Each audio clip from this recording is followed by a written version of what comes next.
Good morning students, कैसे हैं बेटा आप लोग। देखिए हम 8th क्लास के अंदर चैप्टर नंबर 2 कर रहे हैं और उसमें भी हम एग्ज़ाम्पल्स जो हैं उन्हें कर रहे हैं। ठीक है, आप वीडियो नंबर 16 आज पढ़ेंगे। उसमें हमारे कुछ एग्ज़ाम्पल्स रह गए थे और ये वर्ड प्रॉब्लम वाले इम्पॉर्टेंट एग्ज़ाम्पल्स हैं, तो ये करने भी ज़रूरी हैं। देखिए बहुत इम्पॉर्टेंट एग्ज़ाम्पल्स हैं, तो आप लोग प्लीज़ इन्हें ज़रूर अच्छे से कीजिए। पढ़ते हैं, देखिए 8th एग्जाम्पल पढ़ते हैं हम। बंसी के पास कुछ सिक्के 2 रुपये वाले, कुछ 5 रुपये वाले हैं।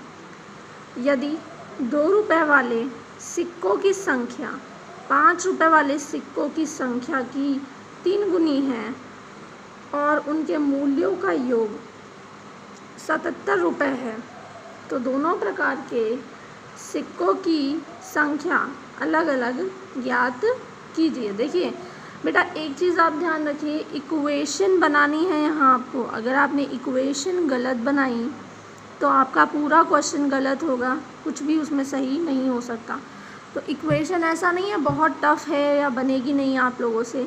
सिर्फ एक चीज़ ध्यान रखनी है आपको, सिर्फ एक चीज़ की क्वेश्चन स्टेप बाय स्टेप पढ़िए, उसे समझिए, 2 3 4 बार आप क्वेश्चन को पढ़िए, समझिए और उसके बाद जो है उसे सॉल्व करने की कोशिश कीजिए। यहाँ क्या कहा जा रहा है आपसे कि सिक्के हैं, उनमें से कुछ तो 2 रुपये के सिक्के हैं और कुछ 5 रुपये के सिक्के हैं। ठीक है, अब इन सिक्कों की गिनती तो होगी। ठीक है, ये जो सिक्के हैं, अगर हम रुपयों की बात करें तो टोटल मिला के इन सिक्कों से मिलने वाले जो रुपए हैं वो कितने हैं, 77 रुपये हैं।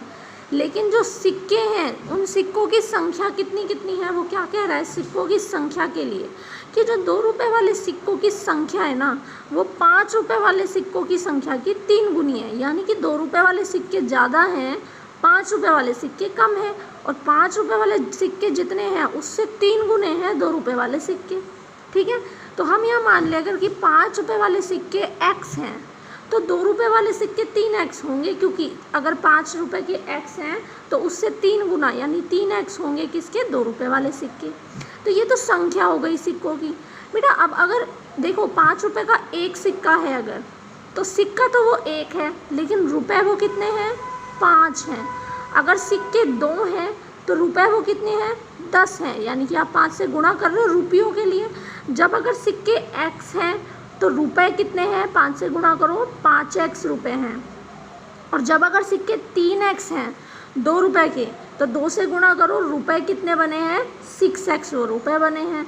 और आपसे कहा है कि 5 रुपये वाले और 2 रुपये वाले अगर सिक्के आप जो रुपए हैं वो जोड़ दें तो टोटल रुपए कितने बन जाएंगे बेटा, 77 रुपये बन जाएंगे। और अगर आप इक्वेशन के हिसाब से देखें तो अगर आपने 5x और 6x को जोड़ा तो कितना आ जाएगा, 11x। और क्वेश्चन के हिसाब से ये जो 11x है टोटल जो है रुपयों का वो कितना होना चाहिए, 77 होना चाहिए। तो ये आपकी बन गई इक्वेशन। इसको आप क्या करेंगे, x की वैल्यू निकालनी है, 11 को यहाँ ले जाइए, भाग दे देंगे 11 का, तो x बराबर कितना आ जाएगा, यहाँ पर 7 आ जाएगा। ठीक है, तो x आपने क्या माना था, 5 रुपये वाले सिक्के, तो 5 रुपये वाले सिक्के कितने हैं, 7, और 2 रुपये वाले सिक्के कितने हैं, 3x यानी 7 या 21 रुपये हैं। क्लियर है, तो इस तरीके से ये क्वेश्चन आपको कंप्लीट यहाँ पर करना है। ठीक है, देखिए एग्जाम्पल नंबर 9 देखें अब। यदि 11 के 3 लगातार गुणजों का योग 363 है तो उनका मान ज्ञात कीजिए। देखिए बेटा 11 गुणज का मतलब क्या हो रहा है यहाँ पर, जैसे कि 11, 22, 33 जो भी उसके 11 की टेबल में आएंगे। तो आप देखिए अगर 11 है तो 11 में और 11 जोड़े तो 22, फिर 22 में 11 जोड़े तो 33, इस तरह से होता है। तो हम क्या मान सकते हैं कि मान लो भाई एक गुणज तो क्या है, x है, तो दूसरा गुणज क्या होगा, x प्लस 11, 11 आगे बढ़ाना है, और 3 लगातार चाहिए तो तीसरा क्या होगा, x प्लस 11 प्लस 11, क्योंकि प्लस 11 तो यही था, इसमें और 11 जोड़ा यानी कि x प्लस 22। तो ये तीनों आपके गुणज हो गए और आपसे कहा है इन तीनों गुणजों का योग कितना है, 363। तो आप इन्हें जोड़िए। देखिए पहला गुणज जोड़ा दूसरे में और तीसरे में बराबर कितना आना चाहिए, 363 आना चाहिए। ठीक है, जोड़िए 1x 2x 3x, टोटल कितने हो गए ये 3x, और 11 और 22 कितने हो गए 33। 3x रखिए, 33 उधर जाएगा, 363 में से 33 गए तो कितना बचा, 330 बचा। यहाँ पर बचा आपका 3x। ठीक है, तो x बराबर क्या आएगा 330, और बटे में क्या आ जाएगा बेटा, यहाँ पर 3 आ जाएगा, तो x बराबर क्या आ जाएगा 110। यानी कि वो 3 संख्या कौन सी होंगी, 110, 121 और 132। मतलब 110 इसमें 11 जोड़ो, 121 इसमें 11 जोड़ दिया, 132। तो इस प्रकार से यहाँ पर इन क्वेश्चंस को सॉल्व किया जाता है। क्लियर है। अब इसके बाद देखिए नेक्स्ट आपका जो यहाँ पर क्वेश्चन है, क्या है, एग्जाम्पल नंबर 10। तो एग्जाम्पल नंबर 10 देखते हैं क्या कह रहा है। एग्जाम्पल नंबर 10 आपका,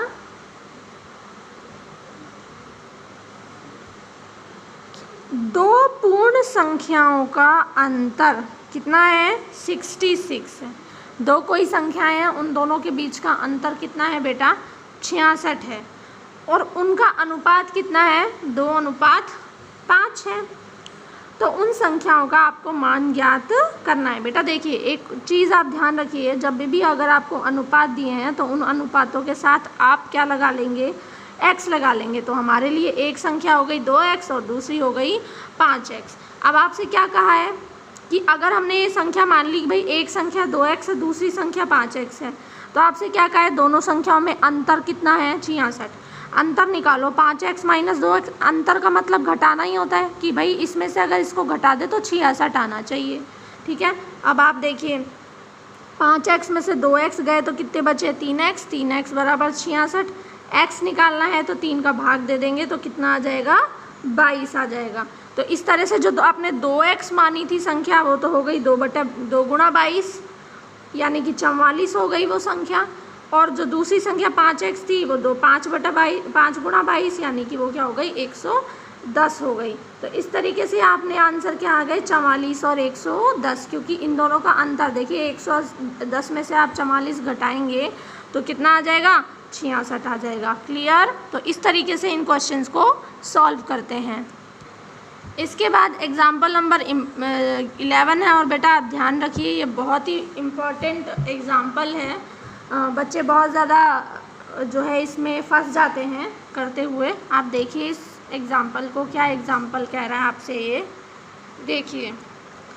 उर्वशी के पास 50 रुपये, 20 रुपये और 10 रुपये के कुल नोट मिलाकर कितने नोट है, 25 रुपये, 25 नोट है। मतलब उसके पास टोटल नोट 25 हैं। अब इन 25 नोट में से कुछ नोट तो 10 रुपये के हैं, कुछ 20 रुपये के हैं और कुछ 50 रुपये के हैं।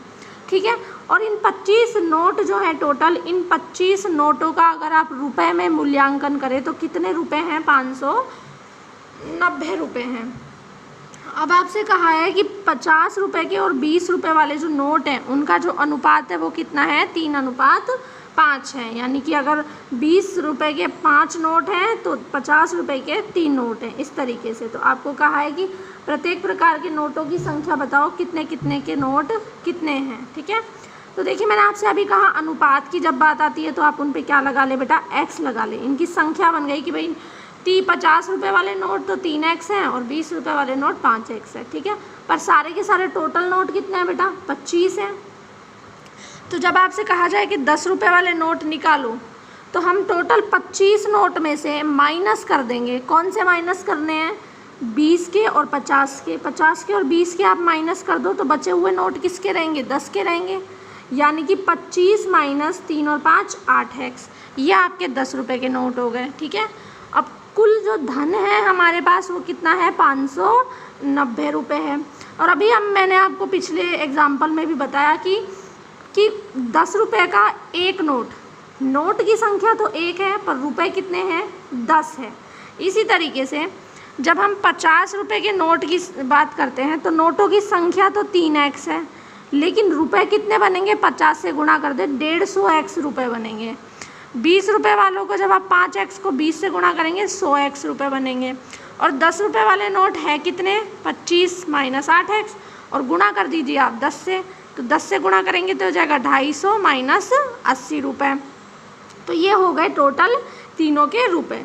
अब देखिए टोटल तीनों के रुपए अगर आप जोड़ देते हैं तो टोटल रुपए कितने बनने चाहिए, 590। तो आप जोड़ दीजिए 150x plus 100x plus 250 minus 80x। जब आप इन्हें जोड़ेंगे तो जोड़िए ज़रा, जब आपने इन्हें जोड़ा देखिए 150 और 100 कितने हुए, 250, और 250 में से 80x घटा दीजिए, कितने बच जाएंगे, 170x बच जाएंगे। और यहाँ पर आ जाएगा क्या, 250, ठीक है।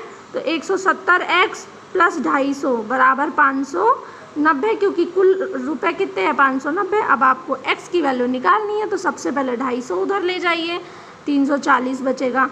340 फिर 170 को आप भाग दीजिए, 17 दूनी 34 होता है, 0 से 0 कट जाएगा, तो x बराबर क्या आ गया, 2 आ गया। अब आप देखिए बेटा 50 रुपये वाले नोट कितने थे, 3x, यानी कि 3 गुणा 2, क्योंकि x का मान 2 है, यानी 6 नोट किसके हैं, 50 रुपये के। 20 रुपये वाले नोट कितने हैं, 10, 5 गुणा 10 हो गए। और 10 रुपये वाले नोट कितने हैं, 9। क्लियर है। तो इस तरीके से हम ये क्वेश्चंस करेंगे। नेक्स्ट वीडियो के अंदर हम एक्सरसाइज स्टार्ट कर देंगे जिसके अंदर बहुत सारे वर्ड प्रॉब्लम्स हैं, तो सॉल्व करने में मज़ा भी आएगा, इक्वेशन सॉल्व करने में आपको भी अच्छा लगेगा। Thank you. CW वर्क आप कंप्लीट कीजिए।